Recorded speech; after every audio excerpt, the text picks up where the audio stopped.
नैना, देखिए यहाँ पर हम लोग नेक्स्ट क्वेश्चन पे आ चुके हैं 31। Naima is playing a game and has 2 identical 6-sided dice. The faces of the dice have 3 even numbers and 3 odd numbers. She has to roll the 2 dice simultaneously and has 2 options to choose from before rolling the dice. She wins a prize if. देखिए option number 1 में क्या है? The sum of 2 numbers appearing on top of the 2 dice is odd. जो सम है दोनों dice का मिला के वो ऑड हो रहा है. ऑप्शन 2 में है प्रोडक्ट जो है वो ऑड है. Which option should Naima choose to show that her chances of winning a prize is higher. अब देखिए दोनों में जिसकी प्रोबेबिलिटी ज़्यादा होगी वही ऑप्शन ये चुनेगी. बच्चों यहाँ पर ऑप्शन 1 और ऑप्शन 2, यहाँ पर जो सम है दोनों का वो मिलाकर ऑड होना चाहिए. तो बच्चों 1 और 2 हो सकता है या फिर 1 और 4 हो सकता है, 1 और 6 हो सकता है. देखिए सबका सम ऑड आएगा. 2 1 हो सकता है, 2 3 हो सकता है, 2 5 हो सकता है, 3 2 हो सकता है, 3 4 हो सकता है, 3 6 हो सकता है, 4 1 हो सकता है, 4 3 हो सकता है, 4 5 हो सकता है, 5 2 हो सकता है, 5 4 हो सकता है, 5 6 हो सकता है, 6 1 हो सकता है, 6 3 हो सकता है और 6 5 हो सकता है. ये देखिए सारे जो पेयर बनाए सब में ऑड आएगा. टोटल केसेस ये आपके हैं 1 2 3 4 5 6 7 8 9 10 11 12 13 14 15 16 17 18. टोटल 18 केसेस बन रहे हैं और प्रोबेबिलिटी हो जाएगी ऑप्शन 1 होने की. फेवरेबल आउटकम जो कि 18 है डिवाइडेड बाई टोटल 6 की पावर 2, 2 डाइस हैं तो यहाँ से मिल जाएगा आपको 1/2.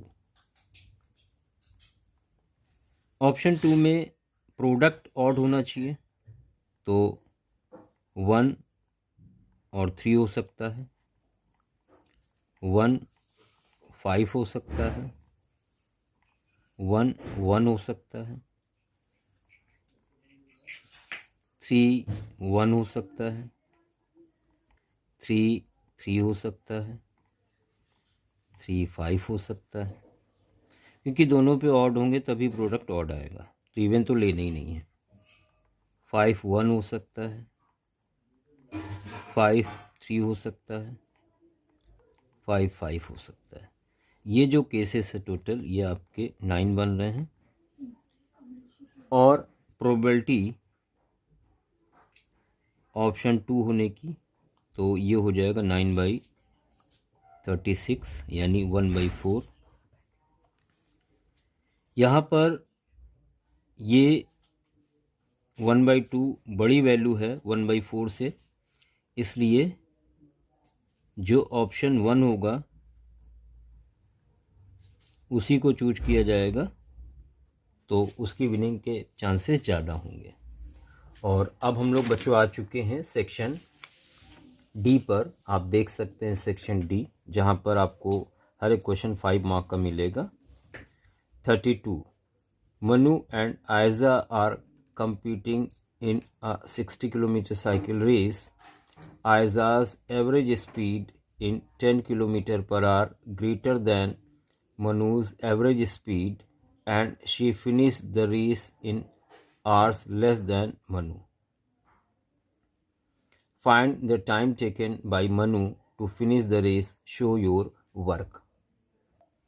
बच्चों यहाँ पर she finished the race in hours less than the Manu, तो यहाँ पर टाइम नहीं दिया कितना डिफरेंस है. रेस इन, इसको 1/2 आवर्स कर लेते हैं,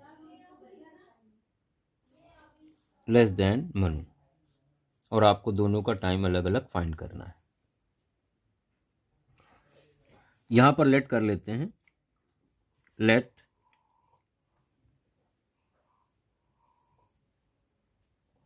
स्पीड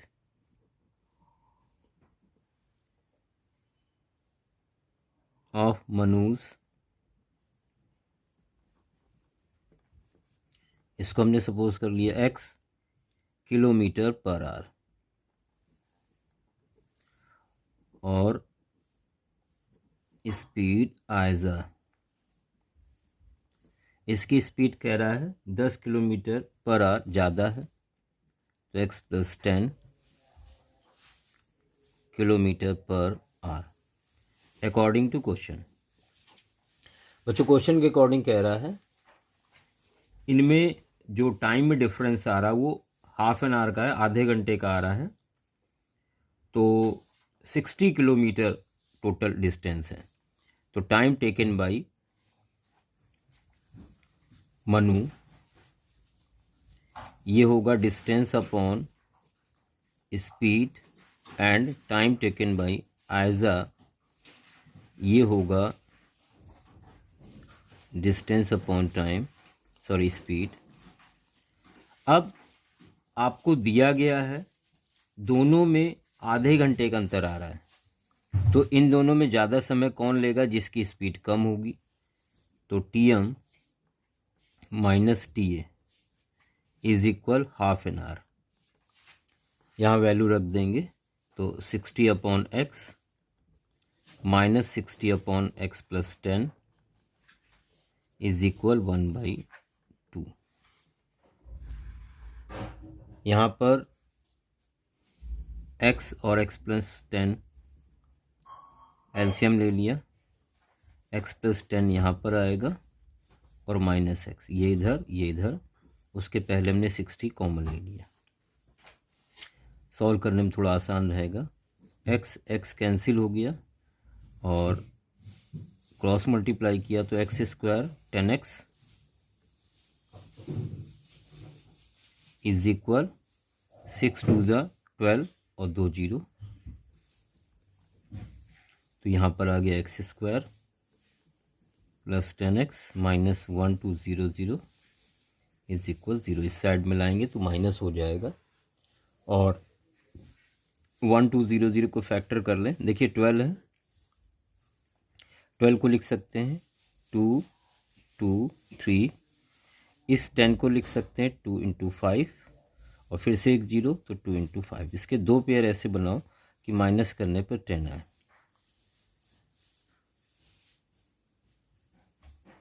देखिए 2 × 2 = 4, 2 × 8, 5 × 40, और 5 × 3 = 15, 2 30, 40 और 30 फैक्टर हो जाएंगे.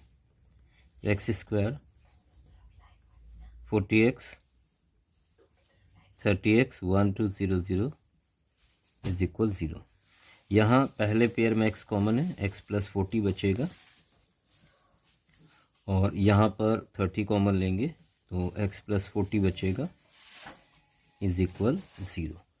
यहाँ पर x + 40 कॉमन है, remain x - 30 is equal 0. If x + 40 is equal 0, बच्चों यहाँ से x इज इक्वल -40 मिलेगा, जिसको नेगलेक्ट कर देंगे क्योंकि स्पीड माइनस में नहीं होगी. Second case, if x - 30 is equal 0, तो यहाँ पर आपको मिल जाएगा x is equal 30 kilometre per our. अब आपको यहाँ पर टाइम टेकन पता करना था कि मनु ने कितना समय लिया। तो time taken by Manu is equal 60/x, 60/x मतलब 30, ये 2 आवर्स आ जाएगा और यही फाइनल आंसर होगा इस क्वेश्चन का। तो एक आसान सा क्वेश्चन था बच्चों, आप सबको क्लियर हो गया होगा। 32 का और part, shown below is a cuboid in two different orientation. Length, breadth and height of cuboid are distinct. The cuboid has 480 centimeter cube of water. देखिए इस तरह से पानी रखा हुआ है, फिर इसको इस तरह से पलट दिया गया है तो पानी इस तरह से आ गया। और आगे देखिए क्या लिखा हुआ है, if height of water in orientation second is half of orientation first, then find heights of water in both orientation, show your work. आपको यहाँ पे जो हाइट है उसकी यहाँ आधी बोला गया है। मतलब अगर इस हाइट को हम h सपोज कर लें तो ये हाइट h/2 गिवन है ये। तो चलिए स्टार्ट करते हैं बच्चों। यहाँ पर आप ध्यान दें, यहाँ पर जो सेकंड ओरिएंटेशन है इसकी ये ब्रेथ 5 सेंटीमीटर दी हुई है, 5 सेंटीमीटर। और जो यहाँ पर हाइट है, अब यहाँ पर वो लेंथ में कन्वर्ट हो गई क्योंकि इसको पलट के रख दिया गया इस तरह से। तो लेंथ की जगह हम लेंगे h+4, ये टोटल h+4 सेंटीमीटर। और जो पानी भरा हुआ है इसमें वो h/2 है, h/2 हाइट तक। और इसी पानी का वॉल्यूम आपको दिया हुआ है तो हाइट यहाँ पर ले लेंगे h is equal h/2 centimetre. अब वॉल्यूम दिया हुआ है 480 सेंटीमीटर क्यूब। बच्चों यहाँ पर आप वॉल्यूम की जगह लिखेंगे LBH is equal 480 centimetre cube. Length h+4 into B 5 into h/2 is equal 480। यहाँ 5 में जाएगा 2 मल्टीप्लाई में, h का h में मल्टीप्लाई हुआ h² प्लस h का 4 में हुआ 4h इज इक्वल 480, 2 मल्टीप्लाई में जाएगा 5 में आएगा। 5 से इसको कट कर देंगे, 5 9 जा और 5 6 जा 30, यह आ गया h² plus 4h minus 96 into 2 is equal 0। देखिए यहाँ पर 96 इंटू 2 के ऐसे दो पेयर बनाए कि माइनस करने पर 4 आए। तो यहाँ पर 96 को आप लिख सकते हैं 2 इंटू 2 अलग किया तो यहाँ 48 बचा, फिर से 2 24, फिर से 2, फिर से 2 2 2 ज़ा 4 2 ज़ा 8 2 ज़ा 16 16 2 ज़ा 32 और 3 ज़ा 96 और एक ये वाला 2। लेकिन इनके ऐसे पेयर बनाने हैं कि माइनस करने पर 4 आए। देखिए 2 2 ज़ा 4 2 ज़ा 8 2 ज़ा 16, 3 2 ज़ा 6 2 ज़ा 12, 16 और 12 ये दो पेयर बन गए। तो यहाँ 16h लिखेंगे minus 12h, 96 into 2 is equal 0।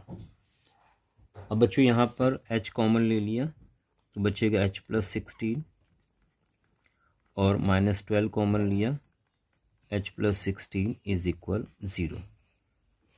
अब h+16 कॉमन ले लिया, h-12 इज इक्वल 0।